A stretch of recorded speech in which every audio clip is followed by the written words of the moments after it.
right, so yeah, the title of this talk is non-holographic dualities, internal symmetries and unification. That's meant to indicate that I will address non-holographic dualities if I have enough time. Not planning on having enough time, but prepared to just in case. Mainly, we'll be talking about gauge gravity, ADS, CFT. So what I mean by internal symmetries, not the usual sense that you'll see in, say, gauge theory. I'm intending to use that in what I'll call intercategorical isomorphic models. And by unification, unified gauge theory or unified field theory. And the category theoretic jargon I'll get to in a minute. But as like a bit of a background, as Sebastian's pointed out past few days, duality relations in physics benefit a lot from addressing the past few decades and past few years and even current work from logicians and philosophers of science and theoretical equivalence. So I'm interested in, can we provide a rigorous defense for or against the notion that duality is a type of theoretical equivalence? Or can we provide a rigorous account for the sense in which dual theories are equivalent? Maybe not theoretical equivalent. What do I mean by that? Well, you'll find different ways in which theories can be equivalent or models can be equivalent. So if we take non-relativistic quantum mechanics, you'll find a sort of hierarchical relationship between different types of equivalence. What we want overall, though, are invariant expectation values or quantum observables. So we can have physically equivalent, unitarily equivalent representations, formally equivalent models. Dorian-Fraser has the following three-part demarcation. We could have predictive equivalence, where there's a map between one theory to another, preserving empirically significant expectation values. Formal equivalence involving a translation manual, physically significant quantum observables and states in one theory to quantities in another. Still satisfying predictive equivalence, so they go off of one another. And then finally, physical equivalence, physically significant quantities from one theory to quantities in another with the same physical interpretation, which is important. So I'm not going to touch on this part, but Dean Rickles has a complementary approach focusing on underdetermination. But for our purposes, I'm mainly going to focus on formal and physical equivalence. Now, before we get to that, it's helpful to go back over just a little bit of what Sebastian has pointed out in terms of definitional equivalence in model theory. That is, almost always relegated to first order logic. I'm mainly going to focus on category theory, but to have a bit of a refresher, if you notice in that previous slide, or sorry, this other one, this translation manual, anyone working in duality, dual theories in physics is probably seeing that term jump out because of what we find in ADS CFT. That's important. I don't think that's just a loose quasi-heuristic notion. I think that there might be some sort of connection that we can make progress on. So back on first order logic, consider these two signatures, one contained in the other. If you have a predicate in one, we can explicitly define a predicate in another through a formula like this. Now, this is just syntax. If we go into semantics and the models thereof, there's actually a theorem that that extends isomorphic mappings that carry over this definitional equivalence. And so yeah, it's this feature of bijectively defining elements of a model in terms of another that should appeal to us. This is essentially what we find in dualities, even if it's higher order structure, such as topological structure in GR, which requires at least second order formalization. However, category theory, I think, can help us when we go into these higher order settings. So as a bit of a, if you're not familiar, maybe you are, but just as a refresher on category theory, basics of it are that we take a category. Main ingredients are objects and morphisms. So I like this example a lot. Weatherall provides it, and it's kind of a basic one. You'll see, say you have set theory. If we take a set and with a collection of open subsets in X that satisfy usually the three basic axioms of topology, well, then you have a new category, category of topological spaces whose morphisms are homeomorphisms, and those would be the arrows between the objects. Such functions are important because if we have a well-defined metric between elements of the set X, we can locally define Euclidean spaces in this topological space, thus defining the topological manifold.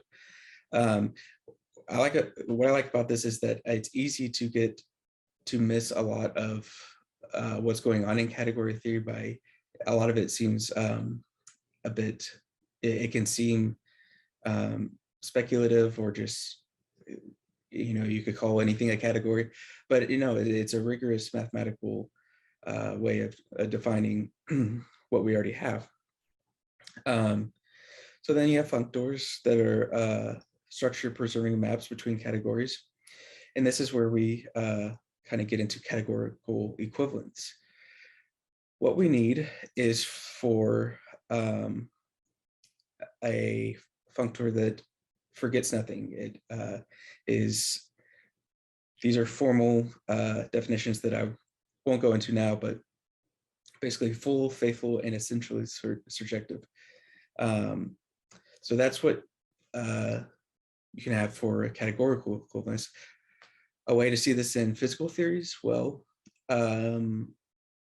take in physics, say you have in GR, we have Lorentzian manifolds that are smooth with a smooth Lorentzian metric.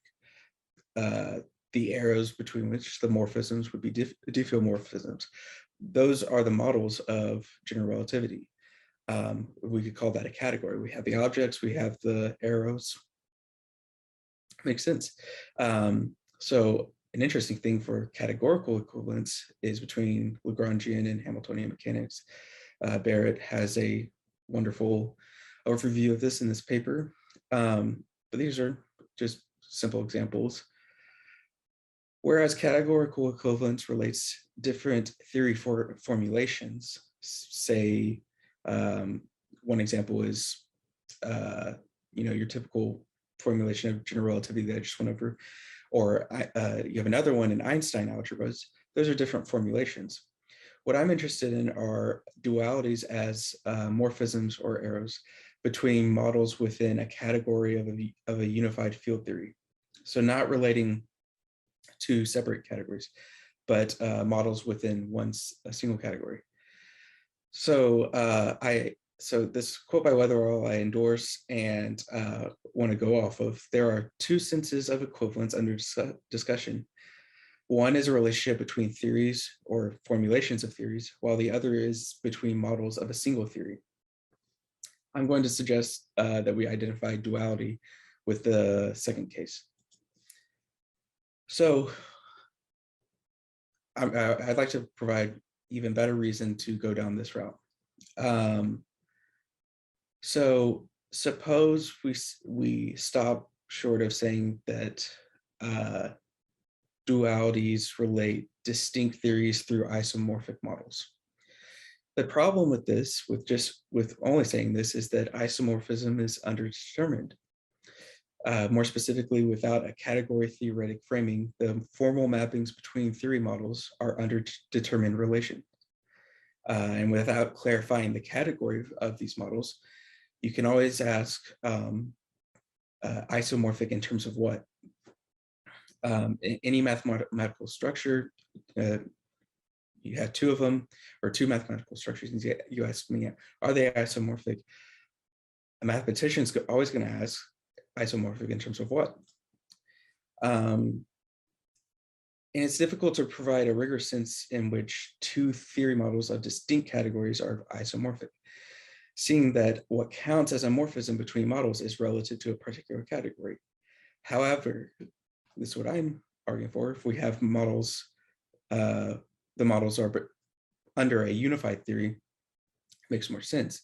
So for example, if you look at electromagnetic duality, you'll have the field strength tensor as the object, and you need the arrows, the morphisms are going to be isometries in Minkowski space. Now, the duality is particular isometry is the isomorphic Hodge-Star operator, which gives us electromagnetic duality. Now, notice how we're not involving functors to separate categories, but we're relegating it to a single category and the symmetries within. So here's an example that I'll try to be clear about. We look at unitary equivalence. Remember how I said unitarily equivalent representations in quantum mechanics. I think this provides a really interesting problem for just saying duality is an isomorphism between separate theory models, or models of separate theories.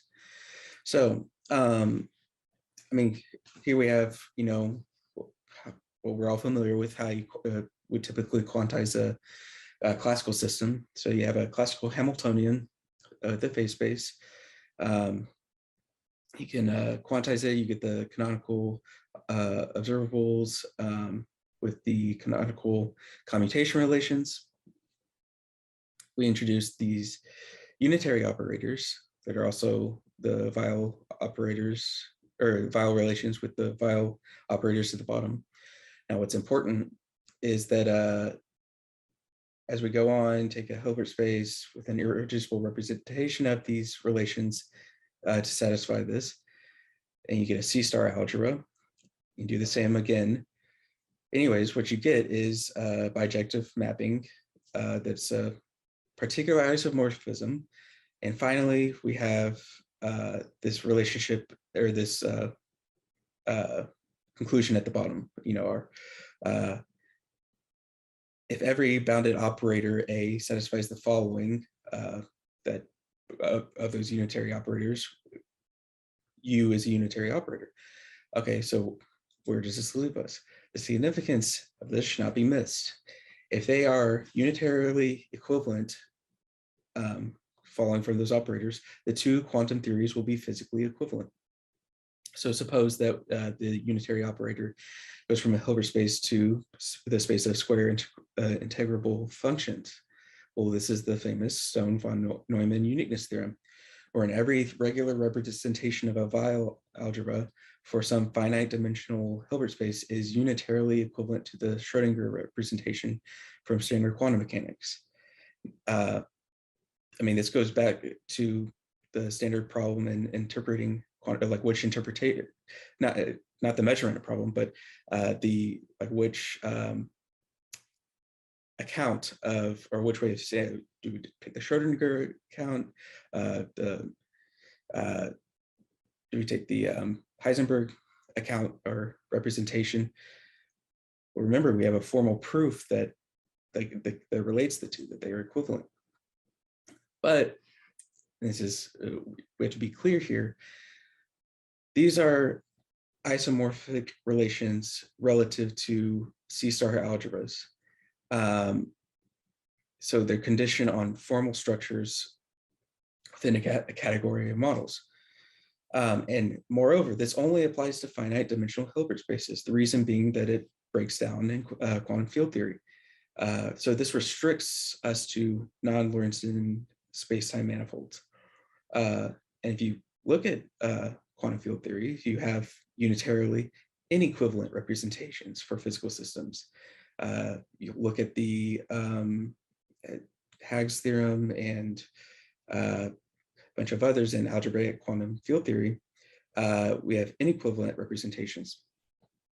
What this means for us is that isomorphism is a category relative mapping and cannot, from what I can see, cannot relate theory models from different categories or distinct categories.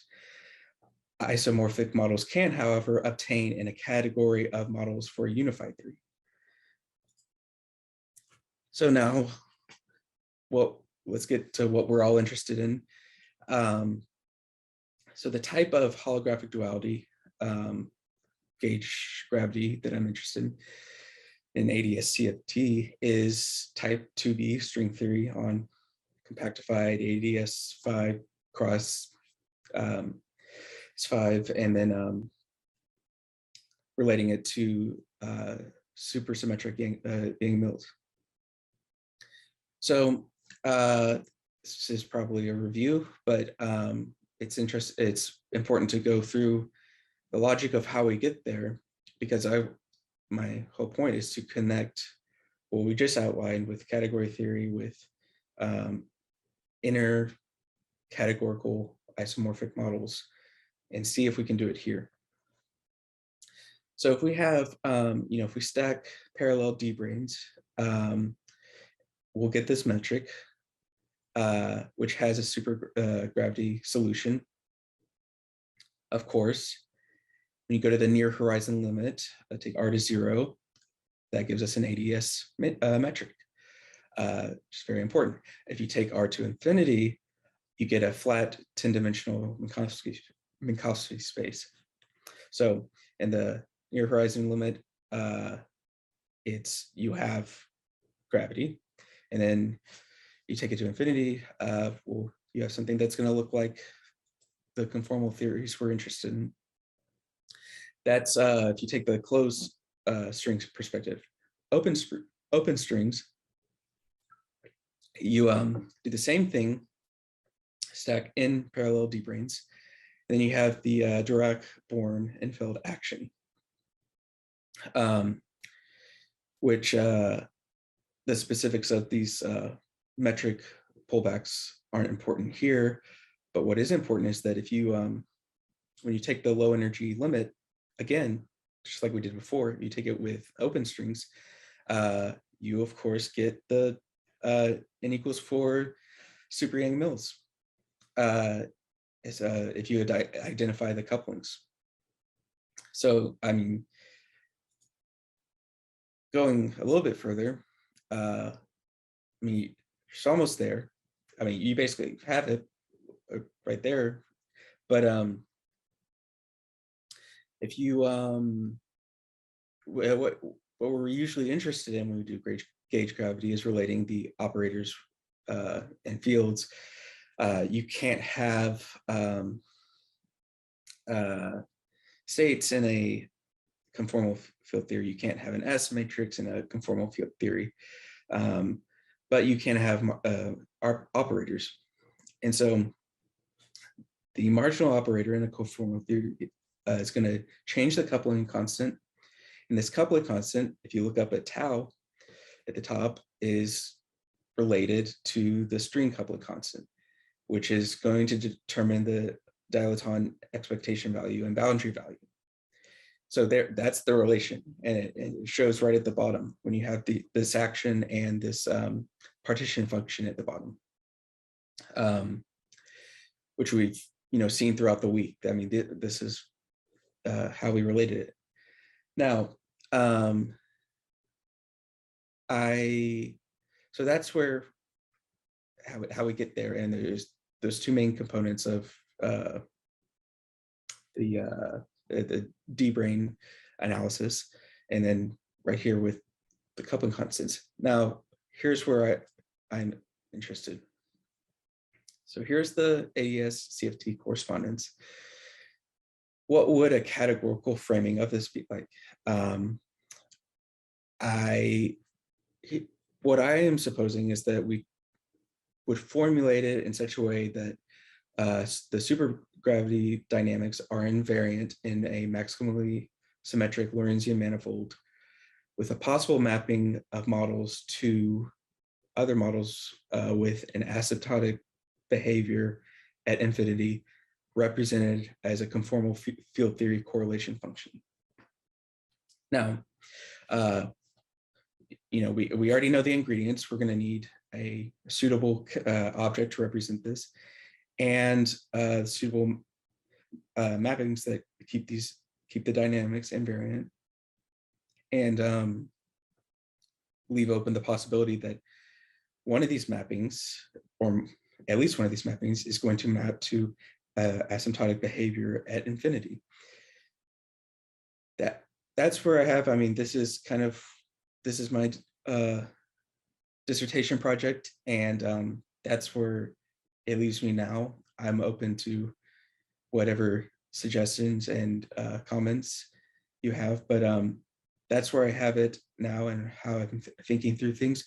I've categorized this part as holographic duality for a couple of reasons. One, because it is holographic duality, but two, when we talk about like things like bosonization or S duality or other forms of duality, both in quantum gravity and throughout other areas of theoretical physics, I don't want to overreach in the applicability of this categorical account. I think it will work there. However, I think the dichotomy between holographic and non-holographic is still important in that case. But this is where I am in my thinking at this moment. And again, I'm happy to hear from you.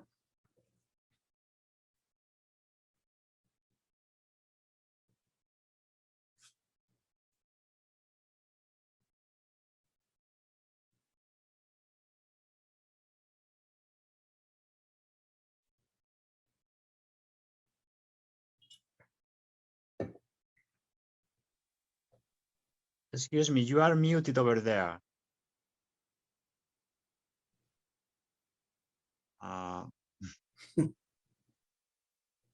Put it on the chat.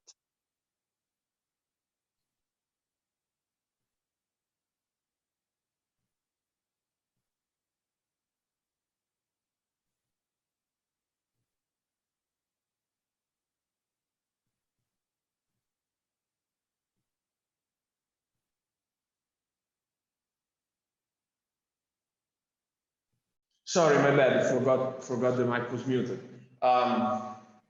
So no, I was just saying that if you have a question, you can write Q in the chat. If you have a follow-up, you can write F, and in person, you can just raise your hand or raise a finger if you have just a follow-up. So we have maybe 15 minutes for question. So does anyone have any question? Well, I'll ask you something. So if I understand correctly, the idea is that you would like to write these categorical mappings.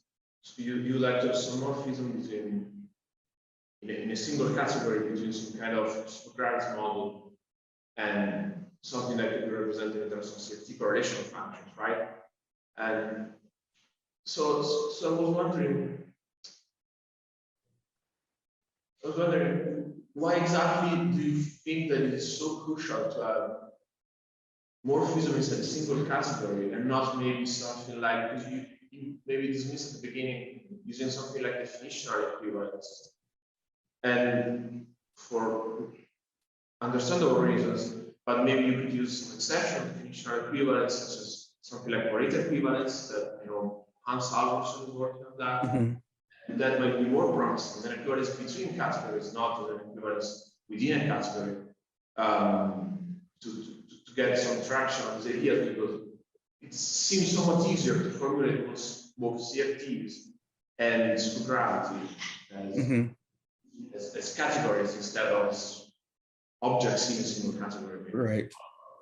So I don't know if you actually thought about it. Did you? Yeah, no, I actually started out this project wanting to do that. I wanted to I started out wanting to formulate it as a version of definable categorical equivalence. If you've come across that, I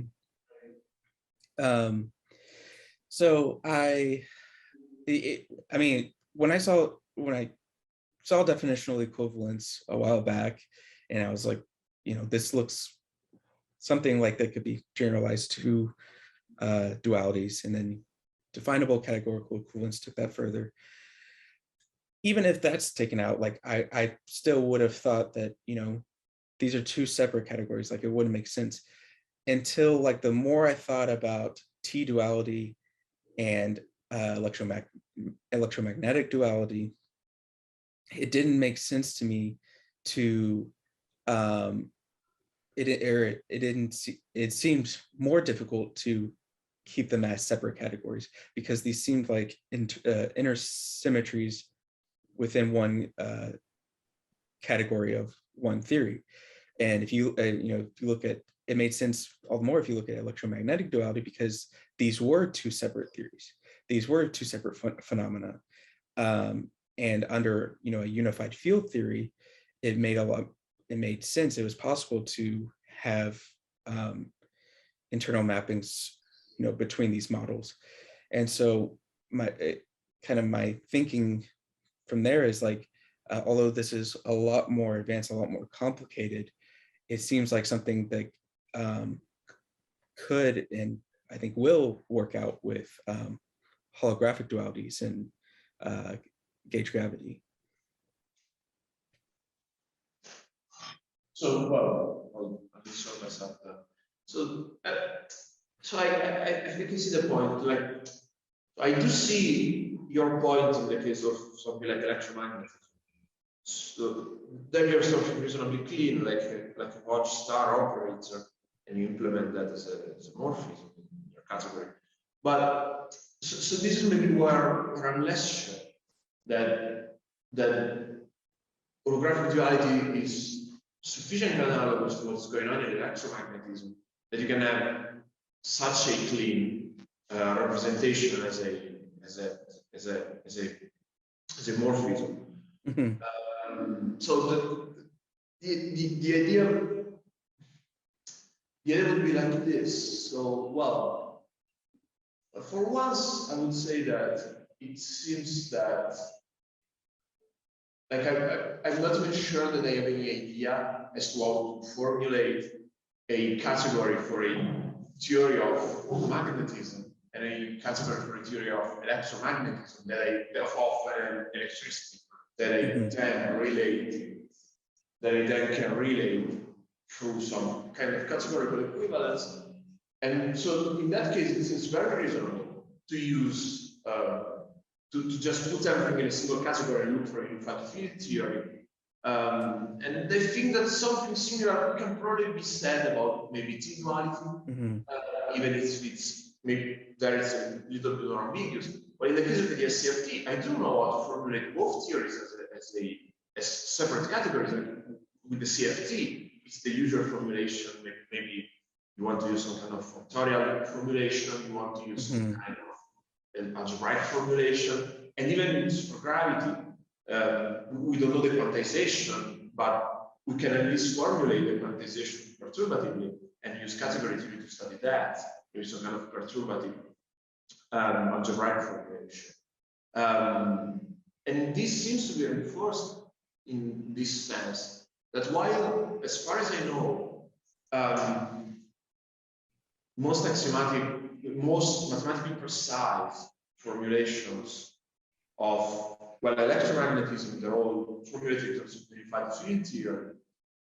The only very, very precise mathematical formulations that I at least know of holographic duality, which is this twisted holography program of Costello and Gaiotto, there you actually have an equivalence between two categories, and it's kind of Fourier map between the. Now you can probably internalize that in a single category at some point, of course, but that seems kind of beyond the point of that seems to go more in the direction of defining something like M theory, rather than the direction of defining of understanding in which exact sense those two theories are dual, right? Am I explaining myself? Yeah, no, so yeah, I think that's fair, and that's and we can email about this, or like if you, I would love if you sent me an email to remind me about this, because I mean, this is at least fundamentally from like I guess a meta philosophical point of view. I'm interested in, like, you know, a mathematically rigorous. I mean, that's a bit of a dream for ADS-CFT, obviously, since there is no mathematical proof. But it seems to me that, like, you know, some of the best tools we have right now for axiomatic or formalizing scientific theories are things like category theory or type theory. And it's done really well in the last few years with things all the way from classical mechanics and classical field theory to general relativity. And I guess I'm interested to see where this goes, especially if it depends on how much we're going to generalize this notion of duality and its applicability to describing physical systems. If this is something that we're identifying, you know, holographic duality as something that is what's taking place in these other realms of physics, then I guess that's the sense in which I would like to formalize it.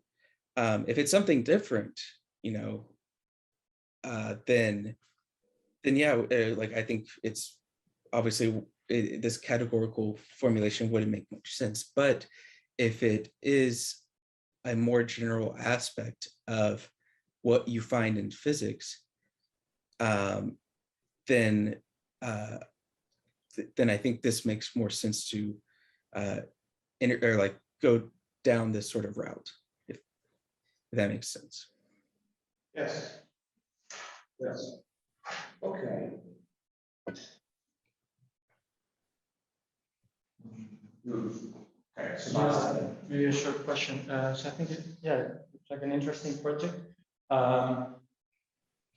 So in physics, some of the dualities are we just have two duals, while in other cases, like as duality in type 2b, we have a group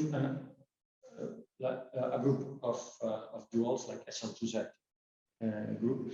So I'm interested whether so far in your what you have studied on categorical equivalency, whether you have a way to distinguish between those cases, whether you get different types of categories or different types of morphisms. Yeah, it's in that sense, it's in its infancy, the project. I mean, that's where it needs a lot of work, because I mean, it's the landscape. Like you have just such a vast amount of both, not just, you know, high dimensional models, but you have so many duality relations just in string theory and just in quantum gravity. And that does make it a lot more difficult in terms of distinguishing. I, you know, in looking to work on this and like, you know, if there's something to this, like hopefully, and, you know, I'm interested in to what extent this is compatible with the schema that you and Butterfield have raised. So, I mean, that's something we could talk down the line about, because I mean, that's probably what you brought up is like probably the next step of, and probably the next issue to address is, it looks really neat right now in these 23 slides, but and this even addresses gauge gravity. But once you get further into these different models, these just different dualities within even type 2B string theories, it becomes a lot more necessary to make those sort of demarcations.